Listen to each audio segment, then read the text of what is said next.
Buenos días, Álvaro y Juana. El siguiente es un concepto para exponer las debilidades y fortalezas de su caso con la sociedad Vaselina S.A.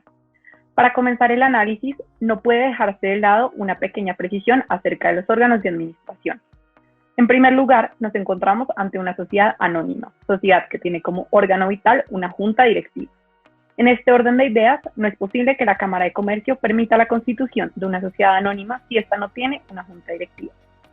Pero se debe tener en cuenta que existía un órgano conocido como el triunvirato. Así las cosas, es necesario revisar los estatutos de la sociedad para esclarecer las funciones y poderes de este y del órgano creado posteriormente, conocido como junta directiva, y así determinar si el anterior fungía como junta directiva y determinar exactamente cuál de ambos órganos ejerce como tal hoy en día. Ahora, para adentrarnos más en el caso, a partir de los datos que sí se tienen, es necesario en primer lugar referirse a cómo los administradores, Andrés, Yamila y Adolfo, están actuando en directa contraversión del deber de lealtad, que está consagrado en el artículo 23 de la Ley 222 de 1995. Es necesario tener claro que no está mal que los administradores defiendan los intereses de los accionistas a quienes representan. El grave error se encuentra cuando por defender esas posiciones se deja de lado el interés primario de la sociedad y en consecuencia este último termina perjudicándose. Ahora es necesario referirnos al claro conflicto de intereses que surge a partir del convenio entre el hijo de Mónica y Vaselina S.A. A pesar de que no existe una definición legal de este concepto, como se explica en la sentencia de sucesión María del Pilar Luque Schaefer contra Luque Torres Limitada en liquidación, el juez debe determinar si existen circunstancias que lo lleve a pensar aquello. La misma sentencia afirma lo siguiente: podría existir un conflicto de interés si un pariente del administrador contrata con la sociedad o tiene interés económico en la respectiva operación. Si existe un cercano vínculo de parentesco, como cuando los padres del administrador contratan con la sociedad, habrá fuertes indicios acerca de la presencia de un conflicto. Con esto en mente y recordando que quien contrata con la sociedad es el hijo de una socia mayoritaria, puede tomarse como un conflicto de interés. Además, se usará de referencia el artículo 23, numeral 7 de la Ley 222 de 1995 y el decreto 1925 de 2009 para explorar el régimen de conflictos de interés, partiendo además de los análisis de las supersociedades en los casos del Loyalty Marketing Services Colombia S.A.S. contra Shirley Natalia Ávila Barrios y Carlos Hakim contra Jorge Hakim como referencia. El primer artículo establece claramente que es deber de los administradores abstenerse de participar por sí o por interpuesta persona, en interés personal o de terceros, en actividades que impliquen competencia con la sociedad o en actos respecto a los cuales exista conflicto de intereses, salvo autorización expresa de la Junta de Socios o Asamblea General de Accionistas. Por la naturaleza del contrato celebrado con el hijo de Mónica, un contrato de publicidad para este vinculado, es natural que surja un conflicto de interés y por esta razón debe seguir el conducto legal para este tipo de actos, regulados por la normativa anterior. Además, esta operación puede llegar a considerarse una apropiación indebida de recursos, ya que toma los recursos de la sociedad y los implementa en beneficio propio, y por eso tiene que surtir el trámite de operaciones viciadas por conflicto de interés. Por eso, y ciñéndose el artículo 2 del decreto 1925-2009, que dice que en casos de conflicto de interés, además de convocar a la asamblea, el administrador suministrará toda la información que sea relevante para la toma de la decisión, se pueden extraer 4 obligaciones expresas para los administradores que quieren enfrentarse a un acto viciado por conflicto de interés. En primer lugar, convocar la asamblea. En segundo lugar, suministrar toda la información relevante a la asamblea para efectos de obtener la autorización. 3. Tener la autorización de la asamblea para adelantar la operación. Y 4.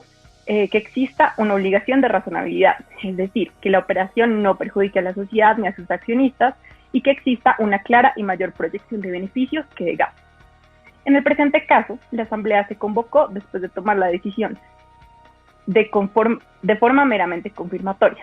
Además, los administradores, a pesar de haber convocado y haber aprobado, no tuvieron ni mostraron toda la información relevante para la toma de la decisión de aprobar la operación. No se aportaron estudios de viabilidad de la propuesta ni de su factibilidad. Tampoco se dio indicio alguno de que esta operación fuera a brindarle a la sociedad un verdadero beneficio en contraposición a la millonaria inversión que se estaría realizando. Como el administrador no suministró esa información, es claramente procedente solicitar la nulidad de la decisión de autorización y al pedir esto, ya que se nota claramente cómo la operación está perjudicando a la sociedad, se puede pedir la nulidad de la operación que se llevó a cabo. Finalmente, sería pertinente afirmar que siguiendo el conducto propuesto anteriormente, podría llegar hasta pedirle al juez que invierta la carga de la prueba según los lineamientos del artículo 167 del Código General del Proceso, además de seguir el precedente de las supersociedades con el caso en Bobilla, pues en este se argumenta que cuando un minoritario inicia un proceso de nulidad por violación al régimen de conflicto de intereses, podría justificarse una inversión de la carga de la prueba teniendo en cuenta si el controlante es quien más cercanía tiene con el material probatorio. Así, puede lograrse que en el proceso sean los administradores junto con los mayoritarios los que deban desvirtuar las alegaciones de esta parte. Esto después de probar que los tres accionistas mayoritarios en conjunto efectivamente constituyen el bloque controlante de la empresa. Lo anterior puede hacerse adjuntando pruebas como el documento que certificaba que ellos tres como accionistas mayoritarios instruían a la presidencia a realizar erogaciones periódicas en las que se comprueba que los mayoritarios están tomando decisiones juntos y se puede vislumbrar un bloque mayoritario de facto probado por el tiempo. Ahora bien, con relación al derecho al voto con el que cuentan los accionistas de una sociedad, es importante recordar que la Ley 1258 del 2008 en su artículo 43 establece que los accionistas deberán ejercer el derecho al voto en interés de la sociedad y que éste se considera abusivo si es ejercido con el propósito de causar daño a un accionista o a la compañía o de obtener una ventaja injustificada para sí o para un tercero. Para el caso Vaselina SAS, se busca definir si la decisión de Adolfo, Mónica y Beatriz de llevar al gasto montos millonarios y de otorgar un contrato de patrocinio al hijo de Mónica fue un uso abusivo de su derecho al voto. Para esto se realizó un estudio en la esfera objetiva y subjetiva de la situación. Con respecto a la esfera objetiva se busca definir si la decisión fue perjudicial para la sociedad o si se generó una ventaja injustificada. Con relación al primer aspecto, fue evidente que se perjudicó a la sociedad por las erogaciones millonarias que afectaban el patrimonio de la sociedad. Con relación al segundo aspecto, se sabe que se benefició a un accionista controlante por conducto de un contrato viciado por conflicto de intereses, como es la relación madre-hijo de Mónica. Ahora, por otra parte, se tiene la esfera subjetiva, en la cual se realiza un análisis indiciario para establecer si la decisión se tomó de manera deliberada, con el fin de causar daño a la sociedad. En este caso se utilizó la sentencia de Edgar Orlando Corredor contra Teresa Pinilla para establecer si hubo aspectos que causaran conflicto intrasocietario o un patrón de conducta determinado. Con relación al primer aspecto, se evidenció que sí hubo un conflicto intrasocietario, ya que hubo amenazas de medidas civiles y penales entre accionistas y hubo discusiones en la última Asamblea General de Accionistas. Por otra parte, con relación al patrón de conducta, se encontró que no hubo estudios de factibilidad, viabilidad financiera o estudios de conveniencia y beneficio de las decisiones tomadas para con la sociedad. Sabiendo esto y teniendo en cuenta el decreto 1925 del 2009 en su artículo 3, el cual establece que los administradores que obtengan la autorización con información incompleta, falsa o a sabiendas de que la operación ocasionaría perjuicios a la sociedad, no podrán ampararse en dicha autorización para exonerarse de la responsabilidad. Se puede exigir la nulidad de la decisión de llevar al gasto los montos millonarios y el contrato de patrocinio del hijo de la accionista Mónica y la indemnización de perjuicios a los accionistas a causa de los daños ocasionados por su voto. Por otra parte, con relación al derecho de inspección, el artículo 447 del Código de Comercio y el artículo 48 de la Ley 222 de 1995 evidencia y establece el derecho con el que cuentan los accionistas de una compañía a conocer la situación financiera de su empresa a través de la revisión de los documentos con determinada precedencia a la Asamblea General de Accionistas. Esta normatividad no incluye ninguna limitación para que la sociedad cree normas que faciliten la implementación de este derecho para con su sociedad. Lo importante de esta normatividad es que no perjudique a ningún accionista, ya sea mayorista o minorista dentro de la sociedad, y que no vaya en contra de la normatividad ya existente. Dentro de los estatutos de Vaselina S.A. no se encuentra evidencia de que se esté afectando los derechos de algún accionista ni que se esté yendo en contra de la ley. Por lo tanto, es válida frente a la normatividad ya existente. Muchas gracias, Juana. Ahora, estudiemos los hechos acaecidos en la reunión ordinaria celebrada el 20 de marzo. Primero, en concordancia con el artículo 185 del Código de Comercio, se restringe el voto sobre los balances y cuentas de fin de ejercicio a los administradores y empleados de la sociedad mientras estén en ejercicio de sus cargos. Sin embargo, ¿quiénes son administradores y empleados de la sociedad para efectos de la disposición en mención? El artículo 22 de la Ley 222 de 1995 establece que son administradores el representante legal, los miembros de juntas o consejos directivos, entre otros. Teniendo en cuenta lo anterior, es correcto afirmar que los accionistas Álvaro y Adolfo se encontraban impedidos por encontrarse ejerciendo cargos en el comité asesor de la presidencia y en la junta directiva, al momento de la votación. Sin embargo, en relación con Beatriz y Julio, fue un error haber predicado su inhabilidad para votar sobre los estados financieros, ya que, si bien el artículo 185 del Código de Comercio restringe el voto de los empleados de la sociedad a grandes rasgos, acudiendo a la interpretación hermenéutica empleada por la Superintendencia de Sociedades en el concepto 220-617-68 del 5 de junio de 1998, es posible concluir que la prohibición que nos ocupa se predica de los administradores y de los socios empleados que, por las actividades que llevan a cabo dentro de la compañía, pueden acceder o obtener información relacionada con la preparación de los estados financieros. Así las cosas, las labores que desempeñan Beatriz y Julio en la sociedad no tienen injerencia alguna en la preparación de los estados financieros por la naturaleza misma de las funciones que estos desempeñan.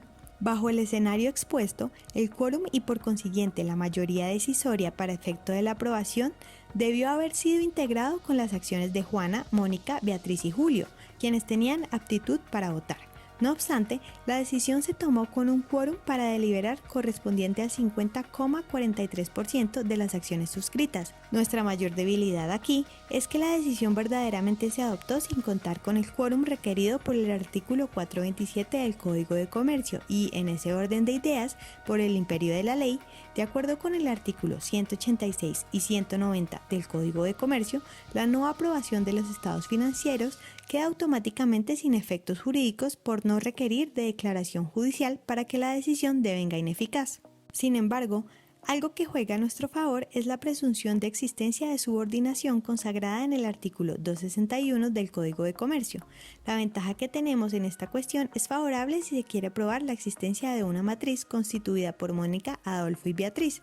Entrando en materia, en el caso en cuestión, concurren las tres situaciones descritas en el artículo 261 para presumir la subordinación de Vaselinas Industriales S.A. Estos casos son el denominado control por participación en el capital social, el control externo y, por último, el control de las votaciones en las asambleas de socios. La primera situación se verifica puesto que el 60% del capital de la sociedad pertenece de manera directa y conjunta a Mónica, Adolfo y Beatriz. El segundo supuesto se verifica por la influencia dominante ejercida por Mónica, Adolfo y Beatriz sobre la junta directiva, que llevó a que Adolfo, Yamila y Andrés decidieran llevar al gasto de la sociedad el patrocinio del hijo de Mónica. Finalmente, la tercera hipótesis se verifica debido al porcentaje que ostentan en el capital las acciones suscritas en conjunto por Mónica, Adolfo y Beatriz. Al poseer el 60% de las acciones de la sociedad, estos tienen conjuntamente el derecho de emitir los votos constitutivos de la mayoría mínima decisoria en las asambleas de accionistas. Adicionalmente, cabe recalcar que el parágrafo 1 del artículo 261 consagra la posibilidad de que la condición de matriz pueda predicarse de personas naturales, como ocurre en el presente caso. Así las cosas, es evidente que Vaselinas Industriales S.A. se encuentra subordinada a la matriz conjunta de los accionistas en mención. Dicha situación de control genera una serie de situaciones y obligaciones, entre las que están la inscripción en el registro mercantil del documento privado que debe describir la situación de control. Ahora bien, como el plazo de 30 días dispuesto por ley para la inscripción en el registro mercantil ya venció, los interesados deben declarar la situación de vinculación sin perjuicio de la imposición de multas hasta por 200 salarios mínimos legales mensuales vigentes, según el artículo 86 de la Ley 222 de 1995. Por otro lado, tenemos la aprobación por unanimidad de las acciones presentes de la propuesta de Adolfo en relación con el proyecto de escisión. En este punto tenemos dos estrategias jurídicas para contrarrestar los efectos de la decisión en cuestión. La primera estrategia consiste en argumentar que, primero, efectivamente hubo quórum para deliberar y para tomar la decisión relativa a la escisión de la sociedad de acuerdo con el artículo 68 de la Ley 222 de 1995, el cual exige únicamente la mayoría de los votos presentes para que la misma sea aprobada. Sin embargo, al remitirnos al artículo 13 de la ley en mención, podemos observar que, en este caso, en la convocatoria de la reunión donde fue considerado el proyecto de decisión, no se indicó expresamente la posibilidad que tienen los socios de ejercer el derecho de retiro. Así las cosas, a través del inciso final del artículo 13, la decisión relacionada con la decisión devendría ineficaz. Ahora bien, la otra posibilidad consiste en argumentar que, de acuerdo con el artículo 31 de la Ley 258 de 2008, se exige la unanimidad de las acciones suscritas para las sociedades anónimas siempre que, por virtud de un proceso de decisión, se proponga el tránsito de una sociedad anónima a una sociedad por acciones simplificada. En el presente caso, el proyecto de decisión presentado por Adolfo contemplaba la creación de una nueva sociedad de tipo societario SAS, por lo cual la disposición en mención sería aplicable. En este orden de ideas, los socios ausentes podrían impugnar la decisión relativa a la decisión dentro de los 2 meses siguientes a partir de la fecha de la inscripción de la decisión en el registro mercantil, de acuerdo con el artículo 191 del Código de Comercio, lo anterior con el propósito de que la decisión devenga nula. Y así terminamos de proferir el concepto jurídico para Vaselinas Industriales S.A. Gracias.